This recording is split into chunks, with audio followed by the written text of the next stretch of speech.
Hello everyone, आज हम लोग रेस्पिरेटरी सिस्टम करेंगे। ठीक है, तो पहले मैं डाइजेस्टिव सिस्टम करा चुकी हूँ कंप्लीट, उसका एनाटॉमी एंड फिजियोलॉजी। तो अब हम लोग एनाटॉमी ऑफ रेस्पिरेटरी सिस्टम करेंगे, दैन आफ्टर फिजियोलॉजी से करेंगे। तो रेस्पिरेटरी सिस्टम से क्या समझते हैं? तो रेस्पिरेशन यानी ऑक्सीजन लेना और कार्बन डाइऑक्साइड छोड़ना, ये एक मतलब हम लोग यही रेस्पिरेशन से समझते हैं। ठीक है, तो रेस्पिरेटरी सिस्टम का एनाटॉमी जब चलेंगे तो इसमें हम लोग बहुत सारे पार्ट्स होते हैं, जैसे नोज होता है, नोज का ये नोज हम जब लेंगे तो नोज में बहुत सारा नेजल कैविटी होता है, फिर उसके बाद लैरिंग्स होता है, फेरिंग्स होता है, देन आफ्टर लैरिंग्स होता है, फिर ट्रैकिया होती है, फिर लंग्स होता है। ये सारे पार्ट्स होते हैं, ठीक है, रेस्पिरेटरी सिस्टम के। तो इनको बारी बारी से हम लोग पढ़ेंगे। ठीक है, तो सबसे फर्स्ट इंट्रोडक्शन देखते हैं। तो रेस्पिरेटरी सिस्टम का इंट्रोडक्शन में हम लोग क्या देखेंगे? Oxygen from atmosphere to the tissue. इसमें क्या होता है? ऑक्सीजन जो होता है एटमॉस्फेयर से लिया जाता है बाहर, मतलब एयर से लिया जाता है, उसको कहाँ तक लेके जाया जाता है? टिश्यू तक। ठीक है, और ठीक उसी तरह कार्बन डाइऑक्साइड टिश्यू के पास जनरेट होता है वेस्ट मटेरियल के रूप में। कार्बन डाइऑक्साइड क्या हो गया? वेस्ट मटेरियल, क्योंकि जो भी चीज़ें बाहर निकलती है तो वो क्या होती है? Waste material. ठीक है, तो कार्बन डाइऑक्साइड के साथ और भी चीज़ें, वाटर वेपर वगैरह भी निकलते हैं, कार्बन डाइऑक्साइड के साथ वाटर वेपर भी। ठीक है, तो ये कार्बन डाइऑक्साइड टिश्यू के पास जनरेट होता है और वो बाहर निकलता है, एयर में जाता है। तो मोटा मोटी रेस्पिरेशन का मतलब यही होता है। तो अब हम लोग देखते हैं कि ये कैसे होता है। जैसे कि यहाँ पे एटमॉस्फेयर हो गया, ठीक है, बाहरी एयर हो गया, यहाँ पे नोज हो गया, लंग्स हो गया, टिश्यू हो गया। ठीक है, तो अब यहाँ हम लोग क्या देखेंगे कि यहाँ पे एटमॉस्फेयर से ऑक्सीजन लिया, नोज नाक के पास ऑक्सीजन गया, फिर वहाँ से ऑक्सीजन वो कहाँ पास करता है? फेरिंग्स लैरिंग्स से होते हुए फिर वो लंग्स में जाता है, लंग्स से फिर ब्लड के वेसल्स के थ्रू कहाँ जाता है? टिश्यूज में जाता है, टिश्यूज में ऑक्सीजन चला गया। यहाँ पे मेटाबॉलिज्म होती है, क्या होती है? मेटाबॉलिज्म होती है। ठीक है, मेटाबॉलिक रिएक्शन होती है, कैटाबॉलिक, एनाबॉलिक। ठीक है, और मेटाबॉलिक रिएक्शन के बाद CO2 का फॉर्मेशन होता है। ठीक है, फिर ये CO2 टिश्यू से होता हुआ फिर लंग्स के पास जाता है, लंग्स इससे नोज लेता है, नोज लेने के बाद इसे बाहर छोड़ देता है। ठीक है, तो मेन यही काम चलते रहता है, कैसे होता है। ठीक है, ये मेन रेस्पिरेशन की चीज़ें हैं। अब इसमें दो चीज़ें आती है, इंस्पायरेशन और एक्सपायरेशन। ठीक है, इसमें दो चीज़ें आती है, इंस्पायरेशन और एक्सपायरेशन। ठीक है, ये जो हुआ जो इंस्पायरेशन मतलब ऑक्सीजन का लेना। ठीक है, ये इंस्पायरेशन होती है। और दूसरा क्या होता है? एक्सपायरेशन। ठीक है, एक्सपायरेशन होता है ऑक्सीजन को बाहर निकालना। ठीक है, इंस्पायरेशन ऑक्सीजन को लेना, ठीक है, नोज के थ्रू, और एक्सपायरेशन होती है कार्बन डाइऑक्साइड को बाहर निकालना।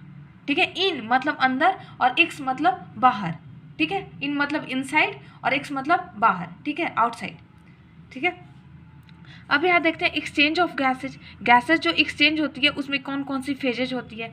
तो there are 2 phases of exchange of gases exchange होने का 2 फेज होता है। एक एक्सटर्नल रेस्पिरेशन होता है, दूसरा इंटरनल रेस्पिरेशन होता है। तो एक्सटर्नल और इंटरनल का क्या मतलब समझिए कि बॉडी के इंटीरियर पार्ट में। ठीक है, एक्सटर्नल यानी बाहरी पार्ट में। ठीक है, तो एक्सटर्नल रेस्पिरेशन कहाँ पे होता है? ये लंग्स के पास होता है। कहाँ होता है? ये लंग्स के पास। और इंटरनल रेस्पिरेशन कहाँ होता है? टिश्यू के पास। ठीक है, दोनों जगह रेस्पिरेशन होता है। तो रेस्पिरेशन का मतलब क्या होता है? Exchange of gases. तो जो लंग्स के पास एक्सचेंज हो रहा है गैसेज का, वो कहलाएगा एक्सटर्नल रेस्पिरेशन, और जो टिश्यू के पास एक्सचेंज हो रहा है गैसेज का, वो कहलाएगा इंटरनल रेस्पिरेशन। ठीक है, तो अब यहाँ लंग्स के पास नोज से ऑक्सीजन आता है। ठीक है, यहाँ पे ऑक्सीजन आता है और यहाँ से CO2 बाहर निकलता है। ठीक है, CO2 बाहर निकलता है। तो ये हो गया तुम्हारा एक्सटर्नल रेस्पिरेशन।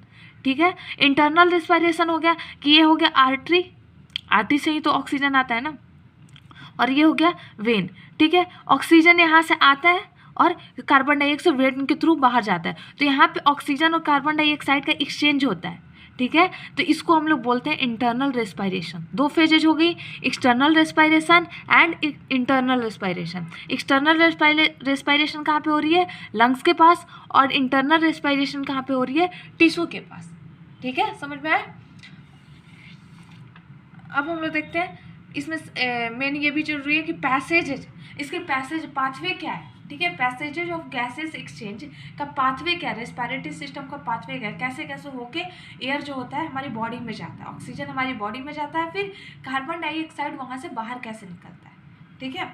तो इसमें दो चीज़ें होती है, कंडक्टिंग पार्ट होता है और रेस्पिरेटरी पार्ट होता है। कंडक्टिंग का मतलब क्या समझना, वो कंडक्शन का काम करता हो, यानी वो एयर को ले जाने में सिर्फ मदद करता हो, उस वहाँ पे कोई एक्सचेंज नहीं होता, यानी मतलब सिर्फ वो हवा को, ऑक्सीजन को ले जाएगा, लेकिन वहाँ पे एक्सचेंज नहीं होगा कि अंदर CO2 गया CO2 बाहर है, वहाँ पे कोई एक्सचेंज नहीं होगा, वो सिर्फ और सिर्फ एयर को अंदर की तरफ लेके जाएगा, वहाँ पे कोई एक्सचेंज नहीं होगा। रेस्पिरेटरी पार्ट वैसा पार्ट जहाँ पे एल्वोलाई हो गया तो यहाँ पे O2 अंदर गया और CO2 बाहर आता है, तो ये हो गई रेस्पिरेटरी पार्ट, यहाँ पे एक्सचेंज होता है, ठीक है। यहाँ पे कोई एक्सचेंज नहीं होता, ये सिर्फ हवा को अंदर ले, पाइप की तरह काम करता है, ठीक है। ये एक पाइप की तरह काम करता है जहाँ पे हवा अंदर है बाहर आया, सॉरी मतलब ये हवा को अंदर ले गया और बाहर लेके गया, यहाँ पे कोई एक्सचेंज नहीं होता है, ठीक है। इसमें कौन कौन सी चीज़ें आती है, नोज में कोई एक्सचेंज नहीं होता, सिर्फ हवा अंदर जाती है बाहर आती है। Pharynx, लैरिंग्स, trachea, bronchi and bronchioles, ठीक है। इससे सिर्फ एक पाथवे है जिससे एयर अंदर और बाहर जाता है, ठीक है। रेस्पिरेटरी पार्ट में एल्वुलर डक्ट और एल्वोलाई, ये दोनों पार्ट ऐसे हैं जहाँ पे ऑक्सीजन, मतलब यहाँ पे ब्लड वेसल जुड़ा रहता है, बहुत सारा ब्लड वेसल जुड़ा होता है यहाँ पे, जिसकी वजह से ऑक्सीजन अंदर जाता है और कार्बन डाइऑक्साइड बाहर आता है ब्लड वेसल्स में, तो यहाँ एक्सचेंज होता है, ठीक है। दोनों का अदला बदली होता है, दोनों गैसेज का, ठीक है। तो ये कहलाता है रेस्पिरेटरी पार्ट और ये कंडक्टिंग पार्ट, ठीक है। अब यहाँ पे थोड़ा सा फिगर से समझ लीजिए, ये हो गया हमारा नेजल कैविटी और ये नॉस्ट्रिल्स, ये क्या हो गया नॉस्ट्रिल्स यानी नोज, यानी बाहर जो पार्ट होता है नोज का वो कहलाता है नॉस्ट्रिल्स, जो होल लाइक स्ट्रक्चर होते हैं वो नॉस्ट्रिल्स, वहाँ से एयर गया, ये नेजल कैविटी, ठीक है। फेरिंग्स यहाँ पे होता है, फेरिंग्स कॉमन होता है इसोफेगस के लिए भी, मतलब जो हम भोजन लेते हैं उसके लिए भी और जो हम एयर लेते हैं दोनों के लिए एक कॉमन पाथवे जो होता है वो कहलाता है फेरिंग्स, ठीक है। फेरिंग्स दोनों के लिए कॉमन होता है, इसोफेगस के लिए भी और ट्रैकिया के लिए भी, ठीक है। तो फेरिंग्स, फिर नीचे आता है लैरिंग्स, लैरिंग्स जिसे हम वॉइस बॉक्स बोलते हैं, एडम्स एप्पल बोलते हैं, ठीक है, वॉइस बॉक्स, जहाँ से हमें आवाज़ निकलती है, हमारी आवाज़ निकलती है, ठीक है। फिर उसके बाद नीचे में आता है ट्रैकिया, ट्रैकिया के बाद यहाँ तक ये ट्रैकिया ख़त्म हो जाता है, दो पार्ट में डिवाइड हो जाता है ट्रैकिया। फिर उसके बाद अंदर की तरफ आता है ब्रोंकाई, जो कि बहुत सारे ब्रांचेज में डिवाइड होता है। फिर उसका फर्दर डिवीजन होता है जो कहलाता है ब्रोंक्यूल्स, और यहाँ से इसका डिवीजन होता है, ये कहलाता है एल्वोलाई। एल्वोलाई से जुड़ा हुआ ये डक्ट जो है, ये जो डक्ट दिख रहा है नाली, इसे हम लोग बोलते हैं एल्वुलर डक्ट, ठीक है। ये रहा इसका फिगर। अब हम सबसे फर्स्ट इसमें क्या देखेंगे, नोज। सबसे पहला क्या था एनाटमी जब हम लोग देखेंगे रेस्पिरेटरी सिस्टम का, तो सबसे पहले हम लोग नोज के बारे में पढ़ेंगे। तो नोज का दो फंक्शन होता है, ठीक है। नाक तो हमें बाहर से दिखलाई पड़ती है, इसका शेप हमें दिखलाई पड़ता है बाहर से, ठीक है। जिसका दो फंक्शन होता है, एक तो रेस्पिरेटरी पैसेज यानी ये एयर को अंदर और बाहर ले जाता है, दूसरा ऑल्फैक्टरी फंक्शन यानी सेंस ऑफ स्मेल, इससे सुगंध पता चलता है, सुगंध और दुर्गंध यानी स्मेल की पता चलती है कि अच्छा स्मेल है या बुरा स्मेल है, जैसा स्मेल है, ठीक है, उसके बारे में पता चलती है। तो इसका दो फंक्शन होता है, ऑल्फैक्टरी फंक्शन और रेस्पिरेटरी पैसेज में फंक्शन होता है, ठीक है। सॉरी। एक्सटर्नल नोज कहने का मतलब जो नाक का वो पार्ट, नॉस्ट्रिल्स का वो पार्ट या नेजल कैविटी का वो पार्ट जो हमें बाहर की तरफ दिखलाई पड़ता है, ठीक है। तो हमें बाहर में क्या दिखलाई पड़ता है, इसका शेप जो होता है पिरामिड की तरह होता है, हम लोग देखते भी हैं तो वो पिरामिड की तरह ही हमारा नोज दिखलाई पड़ता है। इसमें सबसे पहला होता है tip lower free end of nose, जो आगे की तरफ जो फ्री एंड जो दिखता है नोज का, ये जो टिप हो गया आगे की तरफ जो फ्री एंड दिखता है उससे हम लोग बोलते हैं टिप एंड एपेक्स, ठीक है, टिप ऑफ नोज। दूसरा root upper narrow part attach to the forehead, जो पार्ट हमारा फोरहेड हमारे मस्तक से अटैच्ड होती है, नैरो होती है, क्योंकि आगे में थोड़ा आके ब्रॉड हो जाता है नाक हमारी, और पीछे की तरफ वो थोड़ा नैरो रहता है, तो वो नैरो पार्ट वो हमारी फोरहेड से अटैच्ड रहता है, ठीक है। तो वो जो फोरहेड से यहाँ पे आई होती है, यहाँ पे आई होती है, ठीक है, और यहाँ पे ये अटैच होता है, तो इस पार्ट को हम लोग बोलते हैं रूट ऑफ नोज, ठीक है।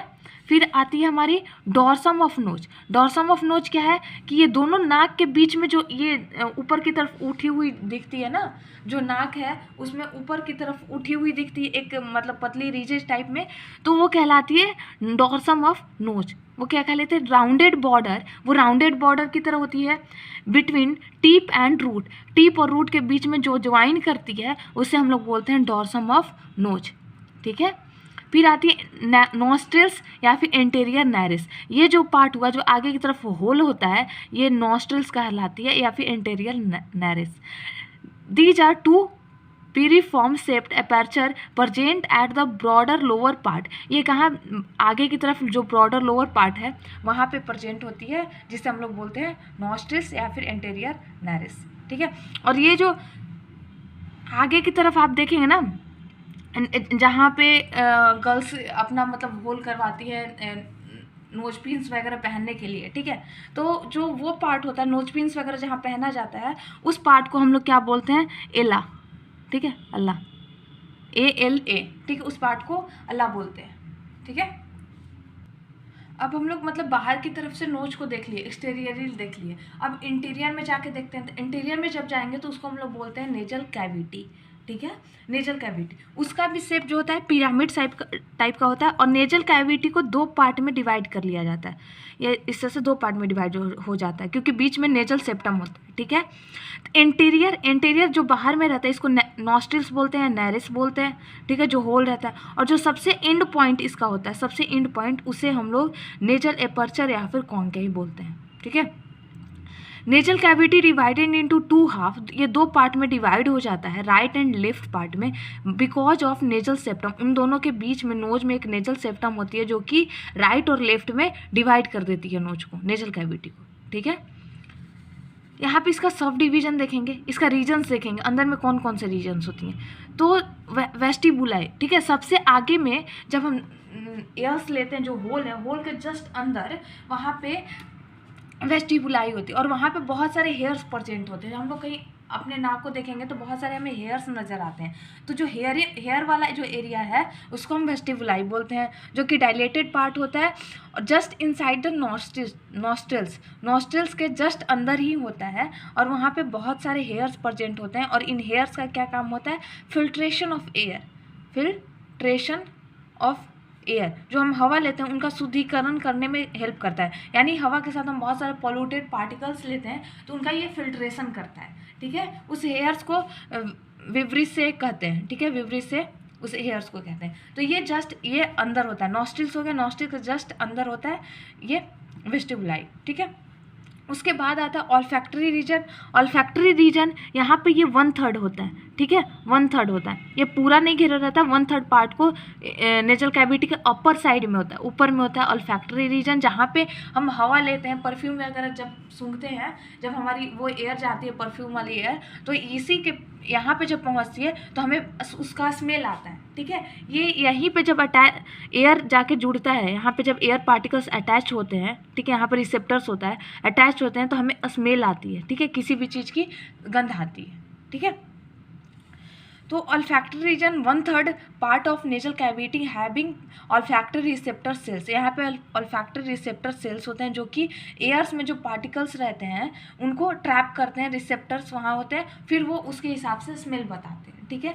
वहाँ पे वो उसका कलर क्या होता है, वहाँ का म्यूकोसा का जो कलर होता है, वहाँ पे म्यूकोसा सेल्स होते हैं, उनका कलर येलो कलर होता है, ठीक है। उसके बाद 3rd रीजन आता है respiratory reason. Respiratory reason nasal cavity का 2/3 पार्ट रहता है, 2/3 पार्ट रेस्पिरेटरी रीजन रहता है। इसको लाइन किससे किया जाता है, म्यूकस मेम्ब्रेन से, और हाईली वैस्कुलर। अब देखिए ये बहुत हाईली वैस्कुलर होने की वजह से यहाँ पे एयर जो होता है वो इजीली मतलब पास होता है, ये बहुत वैस्कुलर होता है, यहाँ पे कैपिलरी बहुत ज़्यादा होते हैं। फिर यहाँ पे जो इपिथीलियम होता है उस इपिथीलियम का नाम क्या होता है, स्यूडो स्ट्रेटिफाइड सिलिएटेड इपिथीलियम। यहाँ पे बहुत सारा सीलिया प्रेजेंट होता है। स्ट्रेटिफाइड ये जो सेल है, ठीक है, स्यूडो स्ट्रेटिफाइड सिलिएटेड सेल, यहाँ पे बहुत सारा सीलिया होता है। तो ये सीलिया क्या करता है कि एयर को आगे की तरफ मूव कराता है, एयर को आगे की तरफ मूव कराता है, ये सीलिया जो इसके ऊपर है, ठीक है। सीलिया का फंक्शन हम लोग जानते हैं भी कि मूवमेंट में हेल्प करता है, ठीक है। अब आते हैं nerve supply in nasal cavity. अब नेजल कैविटी हम लोग देख रहे हैं तो उसमें नर्व सप्लाई कैसे होती है, ठीक है। तो उसमें 3 नर्व्स होते हैं, olfactory nerves, anterior ethmoidal nerve और नेजोपैलेटी नर्व, ठीक है। तो यहाँ पे हम लोग पहला क्या देख रहे हैं, ऑल्फैक्टरी नर्व। तो हम लोग अभी पीछे में देखें कि ऑल्फैक्टरी जो सेल्स है, रिसेप्टर सेल्स हैं, वो कहाँ प्रेजेंट होते हैं, 1/3 upper side of nasal cavity, ठीक है। तो यहीं पे ये नर्व प्रेजेंट होते हैं, ऑल्फैक्टरी नर्व, ठीक है। पहला याद हो गया। यहाँ पे इथमोइडल बोन होता है, यहाँ पे इथमोइडल बोन होता है,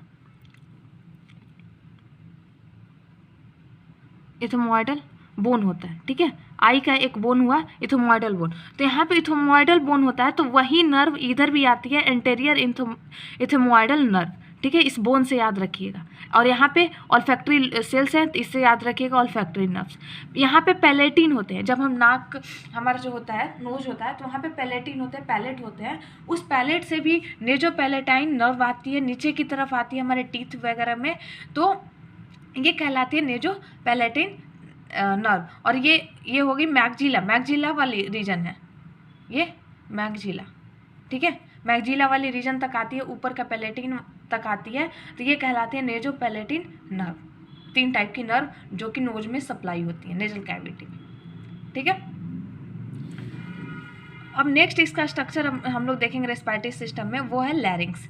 लैरिंग्स क्या होते हैं? हम लैरिंग्स हम जानते हैं कि ये वॉइस बॉक्स है, जहाँ से साउंड का प्रोडक्शन होता है, ठीक है। साउंड का प्रोडक्शन होता है, प्रोडक्शन ऑफ वॉइस, ठीक है। Larynx also act as air passage. इसका 2 फंक्शन होता है, ये एक आवाज़ को निकालता है, दूसरा एयर पैसेज के रूप में काम करता है, यानी यहाँ से हवा अंदर की तरफ जाती है, ठीक है, हवा अंदर की तरफ जाती है, और इसे ऑल्सो कॉल्ड वॉइस बॉक्स, ठीक है। इसमें अब देखते हैं इसका स्ट्रक्चर, तो ये पूरा जो स्ट्रक्चर है वो लैरिंग्स कहलाता है, ठीक है। नीचे ये ट्रैकिया हो गया, और ट्रैकिया से पहले ये लैरिंग्स, और इपीग्लॉटिस से ऊपर क्या होता है? फेरिंग्स होता है, ठीक है। फेरिंग्स, फिर लैरिंग्स, फिर ट्रैकिया, ठीक है। फेरिंग्स, लैरिंग्स और ट्रैकिया, फेरिंग्स, लैरिंग्स और ट्रैकिया, 3 स्ट्रक्चर साथ में होते हैं, ठीक है। तो यहाँ पे होता है इपीग्लॉटिस। इपीग्लॉटिस क्या करता है? ये कार्टिलेज का होता है और फ्लैप लाइक स्ट्रक्चर। जब हम खाना खाते हैं तो एयर पैसेज को ये क्लोज कर देता है, ठीक है। इसका काम होता है कि जब हम स्वेलिंग करते हैं, मतलब सैलोविंग करते हैं, जब हम खाना खाते हैं सैलोविंग करते हैं, तो जो खाना अंदर की तरफ जाता है तो उस टाइम ये ट्रैकिया में ना चला जाए, उसको उससे बचाने के लिए ये क्या करता है? एयर पैसेज को कवर कर लेता है। इपीग्लॉटिस का ये फंक्शन होता है। फिर यहाँ पे हैवाइड बोन होता है, हम नीचे की तरफ देखेंगे, हमको पता है कि एक हैंगिंग बोन होता है जो कि हमारे गले में प्रेजेंट होता है, हमारे नेक वाले रीजन में प्रेजेंट होता है, तो हैवाइड बोन होता है, ठीक है। उसके बाद यहाँ पे थायराइड कार्टिलेज, लैरिंग्स जो होता है वो कार्टिलेज से बना होता है, तो ये 2 कार्टिलेज का नाम आप जरूर याद रखिएगा। थायराइड कार्टिलेज, यहाँ पे थायराइड, इसके अंदर की तरफ में थायराइड ग्लैंड प्रेजेंट होती है, इस वजह से इस कार्टिलेज का नाम थायराइड कार्टिलेज हुआ है, ठीक है। अब ये थायराइड कार्टिलेज पेयर में होता है, 2 होता है, ठीक है। तो ये थायराइड कार्टिलेज जब आगे की तरफ आके इस तरह से जुड़ता है 2, तो ये थोड़ा सा उभार ले लेता है, ठीक है। थोड़ा सा इसका रीजेज आउटवर्ड्स की तरफ हो जाते हैं, बाहर की तरफ, जो कि आगे की तरफ बाहर की तरफ हो जाते हैं तो कहलाते हैं एडम्स एप्पल। तो 2 थायराइड बोन्स, बोन्स नहीं, कार्टिलेज, यहाँ पे कार्टिलेज सुधार लीजिएगा, यहाँ पे कार्टिलेज। जब 2 थायराइड कार्टिलेज आगे की तरफ एंटीरियरली आके वो ज्वाइन करते हैं तो वहाँ पे थोड़ा सा रीजेज बन जाती है, जिसे हम लोग बोलते हैं एडम्स एप्पल, ठीक है। और क्रिक्वाइड कार्टिलेज उसके नीचे होती है, ये क्रिक्वाइड कार्टिलेज होती है, फिर उसके बाद नीचे ये ट्रैकिया होता है, ठीक है। ये रहा लैरिंग्स का स्ट्रक्चर। तो अगले लेक्चर में मैं ट्रैकिया एंड एल्वोलाई लंग्स के बारे में बताऊँगी। तो आई थिंक आपको ये लेक्चर और ये जो भी फिगर और नोट्स टाइप मैंने बनाया है, तो अगर आपको अच्छा लगा हो तो प्लीज़ चैनल को लाइक एंड सब्सक्राइब करें और ज़्यादा से ज़्यादा शेयर करें, ताकि मुझे मोटिवेशन मिले आगे की और नेक्स्ट लेक्चर बनाने के लिए। तो please subscribe this channel. Thank you.